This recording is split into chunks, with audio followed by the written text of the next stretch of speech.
নমস্কার। প্রাণারামের মাধ্যমে সম্প্রচারিত ভারত কথার গ্রন্থি মোচনের 474তম পর্বে আপনাদের সবাইকে জানাই সাদর সম্ভাষণ। মহামতি অনন্তলালের পরম আশীর্বাদে আমরা শুনে চলেছি ভারত কথা। আমরা ভারত কথায় আলোচনা করছি মহামতি বিদুরকে নিয়ে। যেমন ভাবে আমরা মহারাজ বিরাটের কথা শুনেছি, শল্যের কথা শুনেছি সঞ্জয়ের কথা এবং অন্যান্য ব্যক্তি পুরুষের কথা, শঙ্কর্ষণ বলরামের কথাও আমরা শুনেছি বিস্তৃতভাবে। তেমনি একইভাবে আমাদেরকে বিদুরের কথাও শুনতে হবে। এই উদ্যোগ পর্বে আমাদেরকে ভালো করে বুঝে নিতে হবে বিদুরকে। আমরা বলছিলাম বিদুরের সেই কথা যেখানে মহাভারত বিদুর সম্পর্কে বলেছেন, ধর্ম নিত্যস্তথা রাজন ধর্মে চ পরমঙ্গত। এই জায়গায় অনেকে মহাভারতের অনেক পাঠে এবং অবশ্যই টিকাকার নীলকণ্ঠ তিনি যুক্তিনিষ্ঠভাবে যাজ্ঞবল্কের যোগ দর্শনের কথা, পতঞ্জলির যোগ দর্শনের কথা তারা এনেছেন এবং সেখানে প্রতিটি মহাভারতের মধ্যে দিয়ে একটি বিশেষভাবে বোঝানোর চেষ্টা হয়েছে যে যোগের মাধ্যমে আত্মোপলব্ধি, নিজেকে উপলব্ধি করা, আত্মদর্শন যাকে বলে, আত্ম উপলব্ধি মানে স্বরূপকে চেনাটাই হচ্ছে মানুষের পরম ধর্ম। সেই অর্থে এখানে বলেছে ধর্মে চ পরমঙ্গত, এই কথাটি বলছি। এবং বিদুর সেই আত্মদর্শন করেছিলেন বলে তার সম্পর্কে বিশেষভাবে লেখা হয়েছে যে বিদুর ধর্মে চ পরমঙ্গত। আমরা এখানে একটু অন্য কথা বলবো। আমরা বলবো কেবল বিদুরই কি যোগে আত্মদর্শন করেছিলেন? তা তো বিদুর কেবলমাত্র নন, সেখানে তো ভীষ্ম, দ্রোণ এবং ধৃতরাষ্ট্র তারা প্রত্যেকেই তো আত্মদর্শন হয়েছিল এবং তার কথা তো মহাভারত বিস্তৃতভাবে আমাদেরকে জানিয়েছে। তাহলে বিদুরের ক্ষেত্রে বিশেষ করে এই কথাটি কেন বলা হলো? এটা বলা হচ্ছে এই কারণেই যে বিদুর এখানে ধর্ম বলতে মহাভারত ধর্ম বলতে যা বুঝেছেন বা যা বুঝিয়েছে সেটাই আমাদেরকে ধরতে হবে। সেটা কি? এখানে ধর্ম হচ্ছে মহাভারত অনুসারে নীতি, আইন অর্থাৎ নিয়ম, সদাচার, রাজনীতি। নীতি, নিয়ম, সদাচার, আইন এবং রাজনীতি, এই হচ্ছে ধর্ম একটা বিশদ বিস্তৃত অর্থ।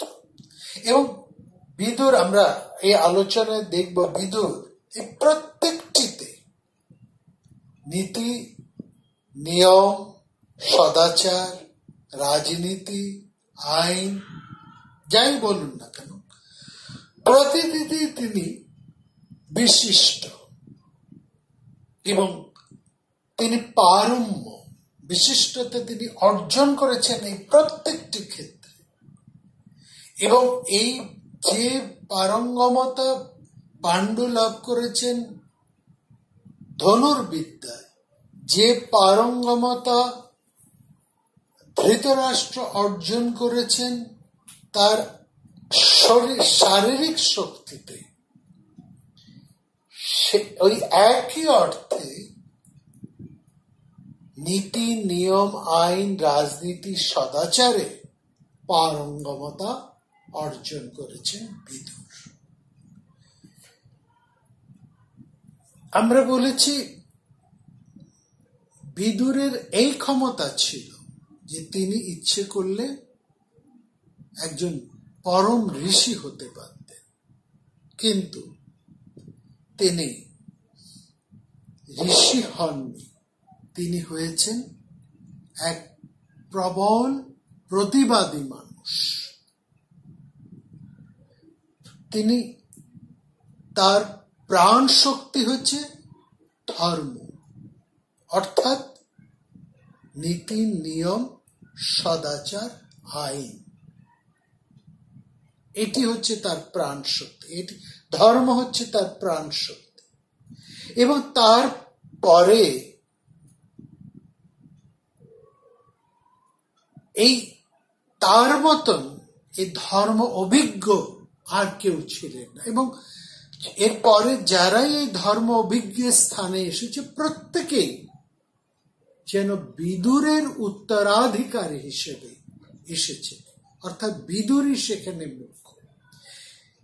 যে অর্থে বিদুর ধর্মাধিকারী, ধর্ম অভিজ্ঞ, সেই একই অর্থে যুধিষ্ঠিরও কিন্তু ধর্ম অভিজ্ঞ।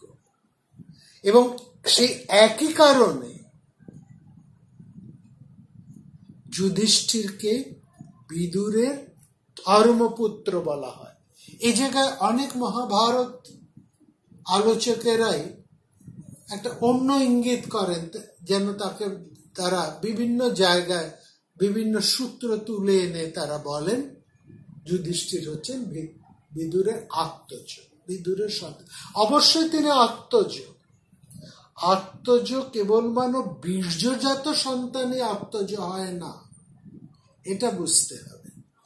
কেবলমাত্র বীর্যজাত সন্তান আত্মজ হয় না, যিনি তার হৃদয় ধর্মকে গ্রহণ করে, যার মধ্যে তার মানস বোধ একীভূত, তিনিও আত্মজ। যে অর্থে গুরুর আত্মজ হচ্ছেন তার শিষ্যরা। একজন গুরুর প্রকৃত শিষ্য, যশস্বী শিষ্যকে গুরু নিজের সন্তান হিসেবে, আত্মজ হিসেবে স্বীকার। এখানে আত্ম হচ্ছে আত্মা, আত্মা যে অর্থে আমরা বলি আত্মীয়, আত্মার সাথে সম্পর্কিত। বিদুরের আত্মা হচ্ছে ধর্ম, ধর্মই হচ্ছে বিদুরের। যে ধর্মত্বা ভবিতা লোকে সর্ব বুদ্ধিমতং বর, যা আশীর্বাদ করে বিদুরকে বলা হয়েছে। যে বিদুরের যখন জন্ম হয় তখন আশীর্বাদ করে বলা হয়েছে নীতি, নিয়ম এবং ধর্মই হচ্ছে বিদুরের প্রাণ শক্তি। এবং তার সময় যত বুদ্ধিমান প্রাজ্ঞ মানুষেরা থাকবেন, যত ধর্মপ্রাণ মানুষেরা থাকবেন, অর্থাৎ নীতি, নিয়ম, রাজনীতি, সদাচারী যত মানুষ যারা তার সময় থাকবেন, প্রত্যেকে বিদুরের সন্তান, আত্মজ বলেই তারা পরিচিত হবে। এখানে এই আত্মজ শব্দটিকে পরিষ্কার করে বুঝুন। তারা আত্মসম্পর্কিত, তারা কিন্তু শুক্র সম্পর্কিত, তারা বিদুরের হৃদয়ের সাথে সম্পর্কিত। আমরা একটা জিনিস বিদুরের জন্মের সময় দেখছি, লক্ষ্য করুন। 3 মহামতি ব্যাসের কাছে গিয়েছেন, বা 2জনকে বাধ্য করা হয়েছে, অম্বা, অম্বিকা। তারা বাধ্য হয়েছে ব্যাসের কাছে যেতে। তারা কেউ নিজের থেকে যাননি। কিন্তু যখন এই দাসী, ধৃতরাষ্ট্রের এই দাসীকে যখন ব্যাসের কাছে পাঠানো হচ্ছে, তিনি কিন্তু সানন্দে গেছেন, এবং যার ফলে মহাভারত বলছে মহর্ষি সংসিত ব্রত, অর্থাৎ সেই দাসী যেন একটি ব্রত ধারণ করে সংযমের সাথে ব্যাসের সাথে মিলিত হয়েছে। এই সংসিতি ব্রত, এই কথাটি ব্যবহার হয়েছে বিদুরের জন্ম মুহূর্তে। এই শব্দ দুটি কিন্তু পাণ্ডু কিংবা ধৃতরাষ্ট্রের জন্ম মুহূর্তে তাদের মায়ের সম্পর্কে উচ্চারিত হয়। ফলত বিদুরের যখন জন্ম হচ্ছে, লক্ষ্য করুন মহাভারত এই তিনটি জায়গাটা ভীষণ গুরুত্বপূর্ণ। অনেকের আমাদের এই জায়গাটা দৃষ্টি এড়িয়ে যায়। ব্যাসের ঔরসে তিনটি সন্তানের জন্ম হচ্ছে। যখন ধৃতরাষ্ট্র জন্মাচ্ছেন,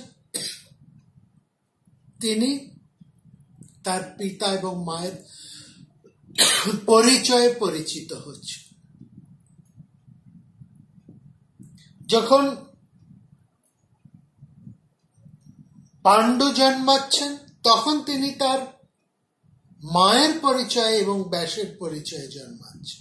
মায়ের পরিচয় প্রথম আসছে, অর্থাৎ এই দুই ছেলের ক্ষেত্রে অম্বিকা অম্বালিকার কথা আসছে। অম্বিকানন্দ, অম্বালিকা, অম্বা তো বেরিয়ে চলে গেছেন, তার ইতিহাস তো আলাদা। তো এই অম্বিকা পুত্র ধৃতরাষ্ট্র, অম্বালিকা পুত্র পাণ্ডু, এই পরিচয় আসছে। কিন্তু বিদুর যখন জন্মাচ্ছে, তার তখন পরিচয় হচ্ছে তিনি কৃষ্ণ দ্বৈপায়নের পুত্র।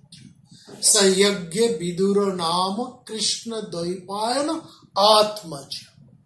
এখানে শুধু কৃষ্ণ দ্বৈপায়নের ঔরসজাত শব্দ বোঝা হচ্ছে, বলছে আবার দেখুন এখানে বলা হচ্ছে আত্মজ। অবশ্যই তিনি ঔরসজাত। বাকি দুই পুত্রের সন্তানের মতন ধৃতরাষ্ট্র এবং পাণ্ডুর মতন বিদুরও মহামতি ব্যাসের সন্তান, তার ঔরসজাত সন্তান। কিন্তু ওদের ক্ষেত্রে বলা হচ্ছে ঔরসজাত, এবং তারা পরিচিত হচ্ছে তাদের মায়ের নামে এবং তাদের পিতৃ পরিচয়। কিন্তু বিশেষ করে তারা বিচিত্র বীর্য এবং অম্বিকা অম্বালিকার পরিচয়ে ওই দুই সন্তানের পরিচয়। এই সন্তান বিদুরের ক্ষেত্রে তিনি কৃষ্ণ দ্বৈপায়নের আত্মজ বলে পরিচিত হচ্ছে, ঔরসজাত নয়, কৃষ্ণ দ্বৈপায়ন আত্মজ, অর্থাৎ কৃষ্ণ দ্বৈপায়নের হৃদয় ধর্ম নিয়ে এখানে বিদুর জন্ম হচ্ছে। সব সন্তানই তো পিতার ঔরসজাত, কিন্তু সব সন্তানই কি পিতার আত্মজ হয়? অর্থাৎ একজন পিতার সমস্ত গুণ কি তার সেই সন্তানের উপর সবিশেষভাবে বর্তায় না। এই জন্যই তো আমরা দেখি বহু কৃতি বিখ্যাত মানুষের সন্তান পিতার মতো হন না, একেবারেই হন না, পিতার কাছাকাছি যান না। ভুরি ভুরি উদাহরণ আমাদের চারিদিকে ছড়িয়ে রয়েছে। অর্থাৎ পিতার সম্পর্কে বিদুর ধৃতরাষ্ট্র এবং পাণ্ডুর ভাই, এটা যেমন একটা, অর্থাৎ বীজি পিতার সম্পর্ক যেমন এখানে রয়েছে, তেমনি ভাবে পিতার আত্মজ হিসাবেও বিদুরের একটি বিশাল পরিচয় রয়েছে। অর্থাৎ রাজশক্তির মধ্যে ধর্মশক্তি যে ওতপ্রোতভাবে জড়িত এই ধর্মশক্তির প্রতিভূ হচ্ছেন বিদুর।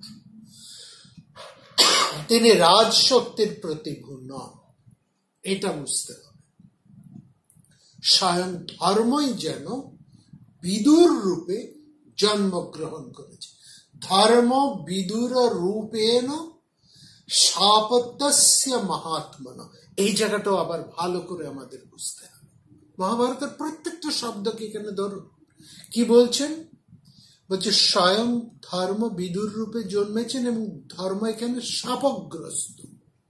ধর্ম শাপগ্রস্ত কেন? এই কথাটার ইঙ্গিত কি? এই ইঙ্গিতটা হচ্ছে ধর্মের উপরে শাপ নেমে এসেছে এবং শাপ দিচ্ছেন একজন মুনি। একটা কাহিনী আছে, কাহিনীটা আমরা আপনাদেরকে সে আদি পর্বে প্রথমে বলেছি, আপনাদের নিশ্চয়ই মনে আছে। সে কাহিনীটি হচ্ছে, আমরা সে কাহিনী বিস্তৃততে যাব না। কাহিনীটি হচ্ছে একজন মুনি তপস্যা করছেন বসে, সেই মুনির মৌন,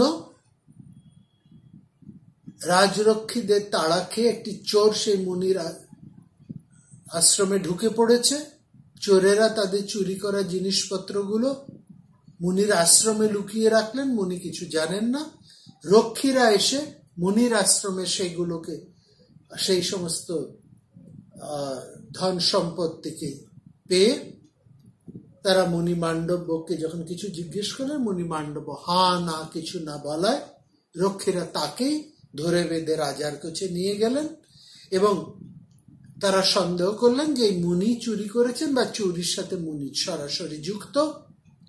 এবং তারপরও রাজার জিজ্ঞাসার উত্তরে মুনি যখন একেবারে মৌন হয়ে রয়েছেন, মুনি তখন তাকে শুলে, রাজা তখন মুনিকে শুলে বসিয়ে দিলেন শাস্তি হিসেবে। এবং সেই অবস্থায় তিনি দীর্ঘকাল বসে রইলেন। পরে রাজা যখন বুঝতে পারলেন কৃতকর্মের জন্য, তিনি মুনির কাছে এসে ক্ষমা চাইলেন। মুনি তখন বললেন যে আমি তোমাকে দোষ দিই না, আমি জানি না আমি নিজে কি অপরাধ করেছি, কোন অপরাধের ফল আমি ভুগছি। পরবর্তী সময় দেখা গেল তিনি ছোটবেলায় একটা কিছু দোষ করেছিলেন। তিনি সরাসরি একেবারে বিচার চাইতে ধর্মের কাছে উপস্থাপিত হয়েছেন। এখানে ধর্ম বলতে যিনি আইনের প্রতিভূ, তার কাছে চলে গেছেন তিনি। যেমন আমাদের এখনকার জাজদেরকে আমরা বলি ধর্মাধিক, এবং জাজ কোর্টকে আমরা বলি ধর্মাধিকরণ। করণ মানে গৃহ, ধর্মাধিকরণ। সেরকম সেখানে যারা বসেন তারা আছে ধর্মাবতার বা ধর্মাধিক, ধর্ম প্রধান। তারা ধর্ম অর্থাৎ আইনকে তারা ধরেন, এখানে ধর্ম অর্থাৎ আইন। তো সেই মুনিও তার কাছে চলে এসছেন। তো সেখানে মুনি দেখলেন যে সামান্য দোষে তিনি দোষী হয়েছেন, তার একেবারে বাচ্চা বয়সের একটা কি দোষ। তখন তিনি ভীষণ ক্রুদ্ধ হলেন এবং যেহেতু তার ওই শুলের একটা অংশ মুনির শরীরের ভেতরে ঢুকে রয়েছে, এই জন্য তার নাম হয়ে গেল অনিমান্ডব্য। এই অবস্থা তার নাম হয়ে গেছে অনি। কথার মান্ডব্য হচ্ছে ঋষির নাম, আর অনি শব্দের অর্থ হচ্ছে শুল। শুল যেহেতু তার শরীরে প্রবেশ করে ঢুকে রয়েছে, এই জন্য তার নাম হয়ে গেল অনিমান্ডব্য। শুলের অগ্রভাগকে সংস্কৃতে বলা হয় অনি।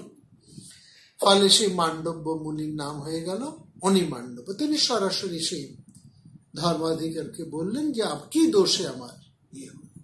তখন ধর্ম বলল যে আপনি যখন নেহাত বাচ্চা ছিলেন, আপনি এই ফড়িং এর পেছনে একটা কাঠি গুজেছিলেন, তার ফলে এই শাস্তি। আপনার ভীষণ রেগে গেলেন অনিমান্ডব্য। বললেন যে জন্মের সময় থেকে অন্তত 12 বছর পর্যন্ত একটা শিশুর কোনো ন্যায় অন্যায় বোধ থাকে না, তার তখন বিচার শক্তি থাকে না।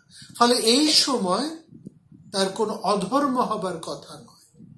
আর যেহেতু আমার অত্যন্ত লঘু অপরাধে এবং যখন আমি বালক, যখন আমার ন্যায় অন্যায় বোধই জন্মায়নি, সেই সময়ের একটা দোষের জন্য আমাকে এত বড় শাস্তি যখন দিলেন, তখন আমিও আপনাকে অভিশাপ দিচ্ছি যে আপনার জন্ম হবে শূদ্রকুলে। এই একটা রূপক কাহিনী যেন বলা, এই কাহিনীর নিহিত তাৎপর্যটা আমাদেরকে বুঝতে হবে। ধর্মের জন্ম হচ্ছে শূদ্রকুলে, অনিমান্ডব্যের অভিশাপ। আর এই শূদ্রকুল বলতে হলে আগে শূদ্রটা বুঝতে হবে। শূদ্র কি? যদি মহাভারতের তাৎপর্যে আমরা শূদ্রটাকে বুঝতে চাই, তাহলে শূদ্র কথার এখানে বৃহৎ অর্থটা হচ্ছে জনসাধারণ। যে কোনো একটি রাষ্ট্রের অধিকাংশ জনতাই হচ্ছে সাধারণ জনতা, কমন পিপল। এই কমন পিপলকে বোঝাবার জন্য কিন্তু শূদ্র শব্দটাকে ব্যবহার করা হয়েছে মহাভারতে। এখানে শূদ্র অর্থে আমরা ব্রাহ্মণ, ক্ষত্রিয়, বৈশ্য, শূদ্রকে যেমন বুঝবো, তেমনি শূদ্র অর্থে কমন পিপল, অর্থাৎ জনসাধারণের অধিকাংশই হচ্ছেন শূদ্র জাত। কারণ এরা হচ্ছে সংখ্যাধিক্য মানুষ, যারা নিচু শ্রেণীর কাজকর্মের জন্য থাকে, অর্থাৎ যারা কাজ করে, চামার, কুমোর, কুম্ভকার, জেলে, এই সমাজে যারা কাজ করে নিজস্থানে, বৃত্তিজীবী মানুষ। এদের উপরে আছে বৈশ্যরা, তাদের উপর ক্ষত্রিয়, এবং সবার উপরে আছে ব্রাহ্মণেরা। এই প্রত্যেকটা বর্ণই কিন্তু তাদের কাজের দ্বারা নির্দিষ্ট, জন্মসূত্রে না। এটা কিন্তু মহাভারতের সময় থেকে এই প্রথা চলেছে। চাতুর্বর্ণ এখানে এসছে। সেখানে রাজার পুত্র ক্ষত্রিয় হলেই তিনি ক্ষত্রিয় বলে পরিচিত হবেন, ব্রাহ্মণের পুত্র ব্রাহ্মণ বলে পরিচিত হবেন, বৈশ্যপুত্র বৈশ্য বলে পরিচিত হবেন, কিংবা একজন শূদ্রপুত্র শূদ্র বলে পরিচিত হবেন, যদি তার মধ্যে সেই গুণগুলি থাকে। ব্রাহ্মণের গুণ থাকলেই একজনের ব্রাহ্মণের পুত্র ব্রাহ্মণ বলে বিবেচিত হবেন, না হলে তিনি শূদ্র। তার মধ্যে যদি বৈশ্যের গুণ পাওয়া যায় তাহলে তিনি বৈশ্য, তার মধ্যে যদি ক্ষত্রিয়ের গুণ পাওয়া যায় তাহলে তিনি ক্ষত্রিয়। আমরা তো এই উদাহরণ মহাভারতে ভুরি ভুরি দেখেছি। দ্রোণাচার্য, কৃপাচার্য, অশ্বত্থামা, এরা ব্রাহ্মণ সন্তান হয়েও তারা কিন্তু ক্ষত্রিয় ধর্ম অবলম্বন করে তাদেরকে ক্ষত্রিয় হিসেবে বিবেচিত করা হয়েছে। অর্থাৎ তারা বৃত্তি গ্রহণ করেছেন ক্ষত্রিয়। তারা নিজেদের জন্মজাত ধর্ম ত্যাগ করে অন্যর সংস্কার নিয়ে তারা সেই সংস্কারজাত ধর্মে বৃত্তিকারক হিসেবেই তারা পরিচিত। এরকম ভাবে অনেক নিচু শূদ্র জাতরাও ব্রাহ্মণের মর্যাদা পেয়েছে। বিশ্বামিত্র ক্ষত্রিয় হয়েও তিনি ব্রাহ্মণ হয়েছে। এরকম উদাহরণ আছে, আমরা সেই কথার মধ্যে যাচ্ছি। কিন্তু যে কথাটা আমরা বলছি যে ধর্ম জন্মগ্রহণ করবেন শূদ্রের মধ্যে, এই কথাটা তাৎপর্য কি? কথাটা হচ্ছে ধর্ম কি? ধর্ম বলতে কি বুঝি আমরা? ধর্ম বলতে এখানে আইন, নীতি, নিয়ম। ঠিক আছে? তাহলে মানুষের ন্যায় অন্যায়ের যিনি বিচার করবেন তিনি হচ্ছেন ধর্মাবতার। তিনি তার ধর্মাধিকরণে বসে ধর্মাবতার মানুষের ন্যায় অন্যায় বিচার করবেন। সেই জন্যই তাকে ধর্ম প্রবর্তক বলা হচ্ছে। শুচিনা সত্যসন্ধেন যথা শাস্ত্রানুসারিণা। তাহলে এই যে আইনের ব্যবস্থা, এই যে বিচারের ব্যবস্থা, এটা কোন স্তরের থেকে বিচার করা হবে, কোন দৃষ্টির থেকে বিচার করা হবে?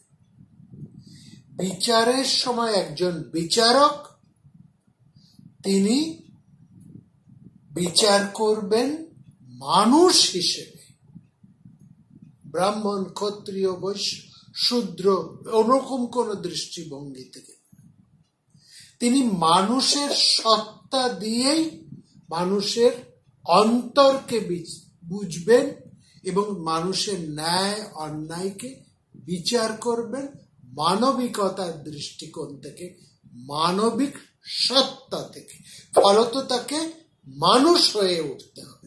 এখানে ধর্মকে মানুষ হয়ে উঠতে হবে, কমন ম্যানের হৃদয় বুঝতে হবে, সাধারণের দুঃখ কষ্ট, তাদের ব্যথা, তাদের যন্ত্রণা, এইগুলোকে বুঝতে হবে। তবেই তার পক্ষে যথার্থ বিচার করা সম্ভব। সুতরাং এখানে ধর্ম, যিনি অন্যায় শাস্ত্রের স্বরূপ, যিনি কর্তব্য অকর্তব্যের বিচার করবেন, ধর্মের মূলাধার যিনি, ফলে তাকে বুঝতে হবে একটি মানুষ কেন অন্যায় করছে। মানুষটি অন্যায় করেছে এটি বড় কথা নয়, মানুষটি অন্যায় করেছে এইটি বিচার করা তার কাজ নয়। তাকে বিচার করবার সঙ্গে একথাও যুক্তিনিষ্ঠভাবে উপলব্ধি করতে হবে সহৃদয়তার সাথে, কেন সেই মানুষটি অন্যায় করেছে, কোন যন্ত্রণা, কিসের ক্ষোভে, কোন মানসিকতায় ফলে সে ওই অকর্মটি করেছে, অন্যায়টি করেছে।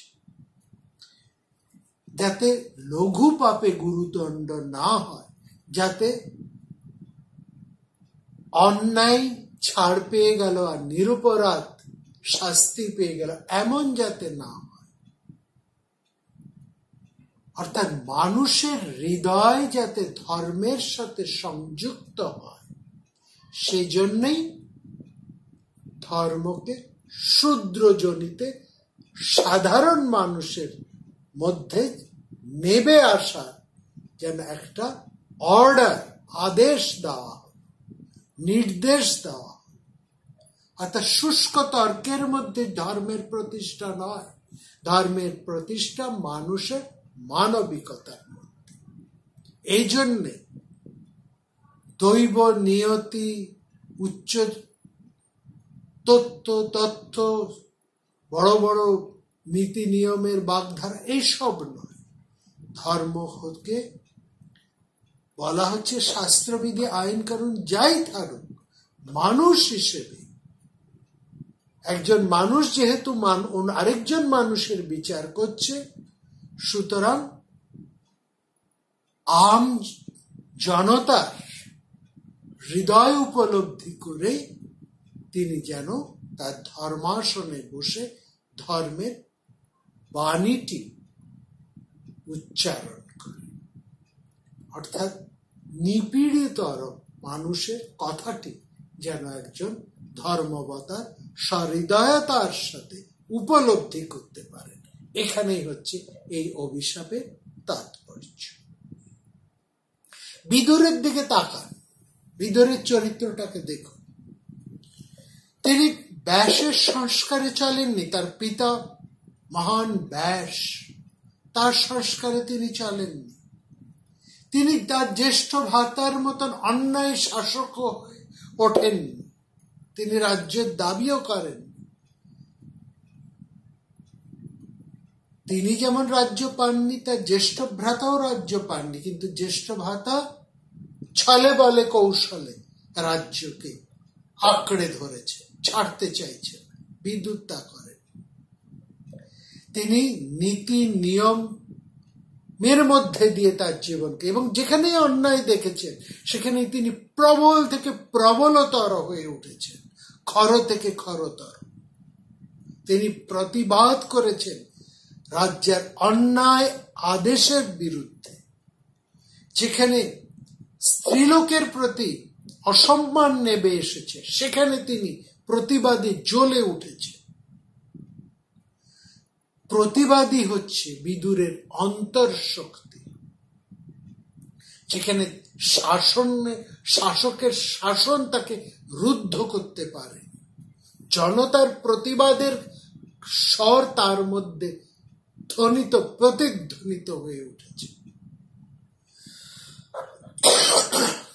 অর্থাৎ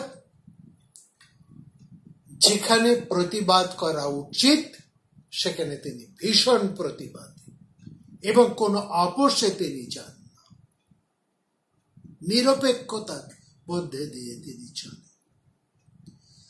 বিদুরের জন্ম রহস্য এই জন্যই এতটা গভীর তাৎপর্যময়। তিনি জাতিগতভাবে সাধারণ মানুষের প্রতিনিধি এবং ধর্ম, নীতি, নিয়ম, শৃঙ্খলার অযান্ত্রিক সত্তা হিসেবেই মহাভারতের মধ্যে উজ্জ্বল হয়ে আছে। এইটি হচ্ছে বিদুরের বৈশিষ্ট্য। আরেকটা জিনিস লক্ষ্য করা, বিদুর এর উপরে ভীষ্ম কতটা নির্ভর করতেন। ভীষ্মত্ব নাতি সম্পর্কে বিদুর কতটা বয়সের তফাৎ, আর কোন নাতির উপর তো ভীষ্ম এত নির্ভর করেননি, এমনকি তার ভাইদের উপরও তিনি এতটা নির্ভর করেননি, এমনকি ব্যাসের উপরও তিনি এতটা নির্ভর নন যতটা তিনি বিদুরের উপর নির্ভর।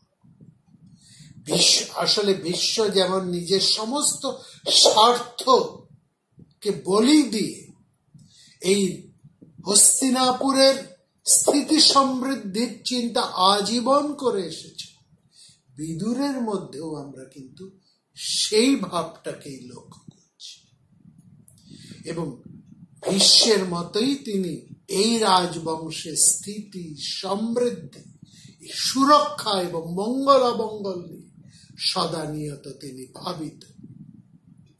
তার নিঃস্বার্থ উদারতা ওই একই লক্ষ্যে প্রতিষ্ঠিত। ফলত তার থেকে বহু ছোট হওয়া সত্ত্বেও আমরা দেখব ভীষ্ম একান্তভাবে বিদুরের উপর নির্ভরশীল। এই জন্য মহাভারতে বলা হচ্ছে ভীষ্মর হৃদয় হচ্ছেন বিদুর। তিনি যেমন ব্যাসের হৃদয়, একইভাবে তিনি ভীষ্মেরও পরম অবলম্বন, আস্থা। আসবে সে সমস্ত